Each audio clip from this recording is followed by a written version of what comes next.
Today we are going to talk about how to calculate the internal forces in a truss. Now, before we go there, we just want to make sure that you understand what a truss means. A truss is an object in which every bar is a two-force bar. So isn't that nice? Makes your life very easy. It's one of the most efficient ways for transmitting loads. And it's widely used. And it's one of the most stable structures that you can build. It's the stiffest thing that you can build with minimum material. So it's a very popular thing to do.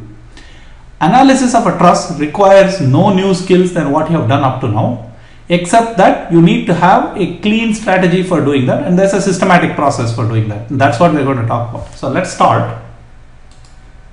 So the idea for a truss is to focus only on the joints. So in this particular case, I want you to focus only on A, B, C.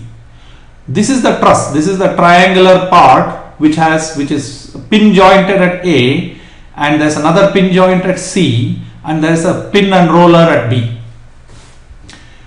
The nice thing about it is because all these three things are two force members, we can actually get rid of them. That's the whole idea. So what we are going to do is we are going to do a three-step process. The first step is going to be that we are going to find the external reaction forces, RAY, RAX, RBY, those three things. We can forget about the bars because they will automatically always be in equilibrium. We don't care about them. And draw the free body diagram. After we have finished these external forces, we will draw the free body diagram of each of the ball joints or the pin joints as the case may be, and we solve them one by one by one. That's it. This is called a frontal solution technique, and or in a loose way it's called link hopping. We first solve everything we can at point A, then we move to point B or point C, and then we solve everything we can there. So there's some strategy for figuring out which link to go to next, having solved one of these things. Okay, so this kind of a structure where everything is made up of a bunch of triangles is called a simple truss, and we can solve it in a pretty straightforward way. Okay, there are the forces at each joint. Can you see? They're all along the bars because they're all two force members. So we have 1, 2, 3, 4, 5, 6 unknowns. These two things are not new unknowns because they are equal in magnitude and opposite direction. So that's easy to do. Okay, so there are 6 unknowns. If you can do it the smart way or the stupid way. What I mean by stupid way is what the computer does, which is solve it as 6 simultaneous equations for 6 unknowns. You can do that. Or you can be clever and solve it 2 unknowns at a time. We are going to do that. I will show you how to do it. Okay. Okay, very good. This is pretty easy to do. So there, the reason why these things are all in equilibrium is that they're getting either pulled or squeezed. That's the only things. So compression means things getting squeezed. Tension means things getting pulled up. Okay, so you have to figure out whether things are getting squeezed or pulled up. The way we are going to do that is by looking at the signs of these things. If the sign of this value is positive, then it's getting pulled and so on. So I'll show you in a second. Okay, so here is our truss. So what we do is we look at the whole free body diagram. We are going to isolate the body, draw its free body, calculate the forces and moments like what we would do for any other object. Use the equilibrium equations, summation of forces x equal to 0, summation of forces y equal to 0, summation of moments equal to 0, and solve it. Once we have finished the outside one, then we go to the inside and pick a joint and draw its free body diagram. List the magnitude and direction of the forces acting at each joint. Use the equilibrium equations. Now notice there is no moment, because the joints are actually, all the forces are acting through a single point. So our life is easier. Okay. So moments show up only for this. Notice it says forces and moments, whereas here it says only forces. So learn how this goes.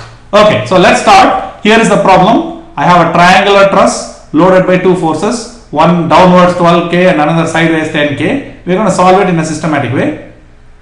First thing is to find the reaction forces. So I'm going to isolate the body. And I'm going to draw it. There you go. Notice I don't care about any of the internal forces. I only care about the external forces. There is my axis, x and y, and I have drawn ax and ay and dy. So this is a pin joint, so it has ax and ay. This is a pin roller, so there's only By. And at C there are two external forces, 12 and 10. The forces in the bars don't show up because they are all inside the FPD. Okay, I don't care about the signs of this, we will worry about that later. Now we know how to solve this.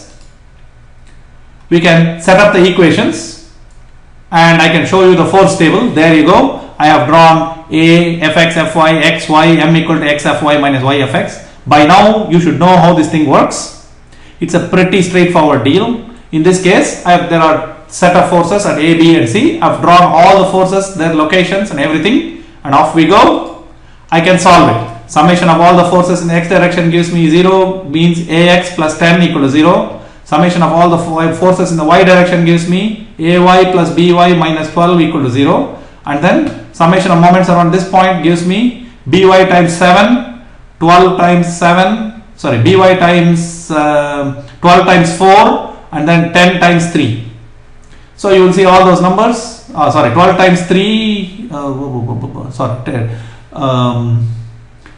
that's right, 3 times 10. Okay, so solve it and we know what we will get, right? We will get all of them. Ax is minus 10. That means that my direction in which I had picked Ax was wrong. Ax was going to point the other way.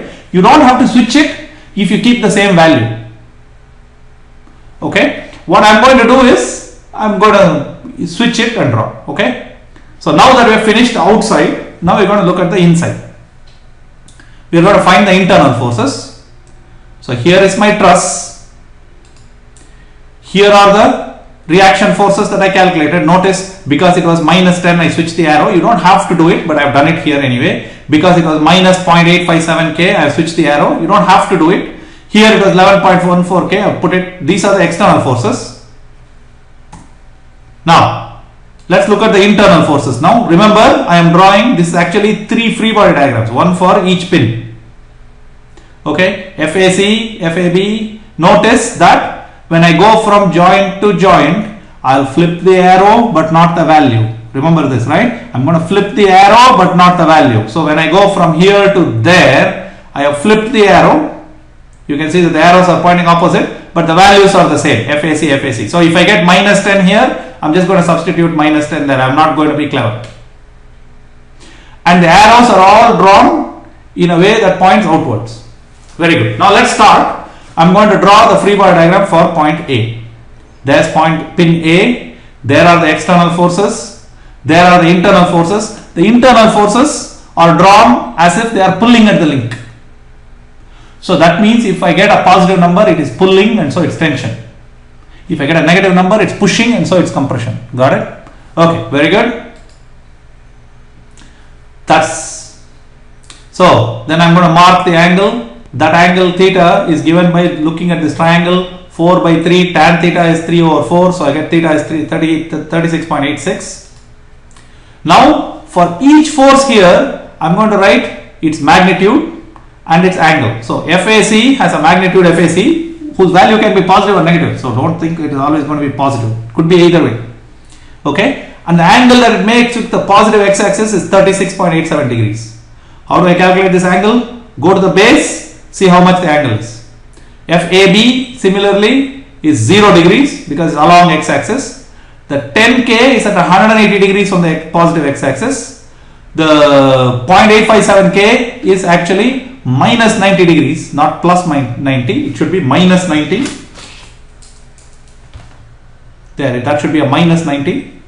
Okay, and then off we go. We set up the equations and we solve them. So the x component will have all cosines. I don't even have to worry about whether they are plus or minus because everything has been taken care of. And the y components are all negative. Off we go. We solve it and I'll get FAC and FAB. There's nothing to it, right? So I wanted to understand. We are done with this joint. Now go to the next joint. I have two choices. I can go either to joint C or joint B. I'm going to pick joint B. You can go and do joint C if you like. It's not a problem in this particular problem. Okay. So let's go to joint B. Now new x and y axis at joint B. There's my joint B. There are my two forces. FAB was 11.14 K. Where did I get that? From my previous. There, FAB was 11.143. That's what I've used there. Notice I've flipped the arrow but not the value. BY is 11.14K, and then I have FBC is along that. Notice I have only one unknown in this equation, so I really need to set up only one equation. But we are going to do it in a completely systematic way. This angle, notice, is more than 90 degrees from the positive x-axis, so make sure theta is 135 degrees, so be careful about that, okay? Then FAB is 180 degrees and BY is 90 degrees. Why is that? Remember, the base of it, this point, makes 90 degrees, so you have to draw the arrow here and calculate this angle. That's 90 degrees, not the tip angle. The base angle is what we are interested in. So all of them are the base angles, not the tip angle, okay? So off we go and we solve this.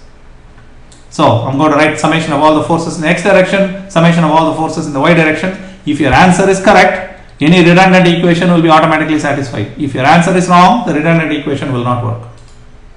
There. So we now got all the values.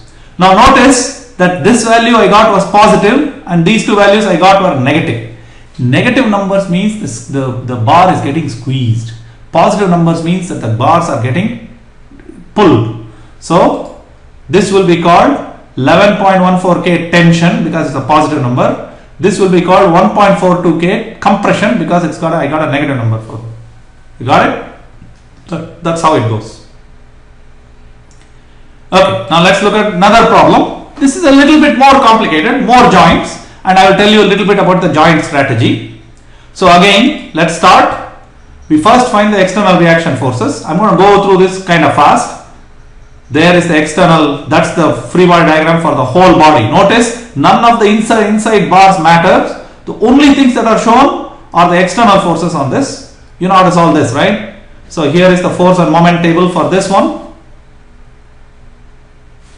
Right? You can look at it and figure out how this is done. Then summation of all the forces in the x equal to 0 gives me ax equal to 0. Summation of all the forces in the y, summation of moments. We know how this drill goes. And I get ax, by, ay. So the external stuff is over. Now we go to the internal stuff. There's my all my joints, the bars have been removed. Those are all the external forces on it that we calculated. Those are all the internal forces. You can see there are lots of them. 1, 2, 3, no, this is not third, that's the same. 3, 4, 5, 6, 7, 8, 9, 10, 11, 12. You can see there are 12 forces, which means I'll get 12 equations for 12 unknowns. So if you start writing all of them all at once, you will run into lots of algebra, but you can do 2 at a time. So how do we do that? Draw a small circle as usual. For joint A, there's the 10K external force at joint A. This was the reaction force that we calculated. Those are the 2 bar forces at joint A. The forces point away from the link. The angle is 8 by 8, that is 45 degrees. So here is my force table. FAB 0, FAE at 45 degrees, 10K at 90 degrees. Can you see that? So please remember, 10K is not this angle, which is minus 90. It is the base angle, that one. You should always go from the base, not from the tip. Don't go here, go here. Don't go here, go here to calculate the angles. Okay, so that's 10K. And then here's the x component, y component. Everything is straightforward and smooth, and we are pretty much set. Okay, off we go to the next joint. Notice I have drawn some triangles. Idea is don't go from joint A to joint C. You have to solve a triangle at a time. Can you see the dotted lines? You have to solve a triangle at a time. So my point is I'm going to start at A, then I go E and B. Those will be my next choices, B and E. But I have to decide whether I should go to joint E or joint B. If I jump to joint E, I will have only 2 unknown forces because I already calculated these 2 forces. Only these 2 will be unknown. If I jump to joint B, there will be 3 unknown bars. So it's better for me to jump to joint E. This is the strategy. Okay. So this is how we work. So off we go. I'm going to jump to joint E first because I'll get two forces. There's my 10K external force. There's my FAE. Notice I left the arrow. Whatever value I got for FAE, I copied. Remember, flip the arrow, not the value. So I wrote it as FAE as minus 14.4K pointing outwards. FBE downwards, FEF this way, 10K, this is external load of 10K. Okay. As usual, that angle is 45 degrees. So FEF is at 0 degrees. How about FBE? Can you see if I go counterclockwise from the x-axis, it's 270 degrees. FAE, I wrote down the value 14.94 negative, and it's making 225 degrees this way, counterclockwise from the positive x-axis. The 10K load is not this one. You got to go to the base, draw the line, and calculate that angle. Can you see that? Go to the base, draw the horizontal line, and then go that way. Very good. Here are your x and y components. From that you can calculate. This is pretty easy, right? So I just write down x cos, sin. So if you do that, it's very easy. You don't have to think about whether something's a cosine angle or sine angle. You just, as long as you measure counterclockwise from the positive x direction, the x component will only have cosines, the y component will only have sines. That's as easy as it gets. Now we're going to do for joint B. Here you go. There are all the external forces. This, we already calculated all of this. These two are unknown. We mark the angles. This is our force table. Counterclockwise from the positive x-axis, FBC is 10 degrees to the base. So we calculate to the base 0, 45, 90, 180. 0, 45, 90, 180. There they are. And then the x components will be cos, the y component will be sin times whatever this is. That's all. There you go. See, x component is all cosines, y component is all sines, and we solve these two equations for two unknowns, we will get them. Okay. Now you can go either to joint C or joint F or joint D. You can pick whichever one you like. As long as you have only two equations for two unknowns, you will be fine. Joint D is very similar to joint A, except it's flipped. Okay, it's all the other side, right? You can do the same thing. I'm going through this fast because by now you should see the trick. So again, I draw the angle FDC 180 degrees. FDC is 180 degrees. FDF is 135. This 10K is at 90. It's not this line. Go to the base, draw the horizontal, measure that angle. Then you can find the internal forces for equilibrium, x component, y component. You're done, no problem. And then off we go. And you can go to joint C. Joint C is an easy one. There are the three forces in joint C. You can draw them all, and you can find the angles. And as usual, you can find the forces. There's nothing to it. Okay. So now we are at the final result. These three, all of these bars are in tension. Sorry, this bar must be in compressions. That's not tension, that's C. Okay, that's how it works. I hope you got an idea of how the internal forces in a truss works. It's pretty easy. Summary, what you have to do is first calculate the joint forces by drawing the free body diagram of the whole body, and then go from joint to joint to joint to joint to joint, solving one triangle at a time. Thank you very much. I will see you later.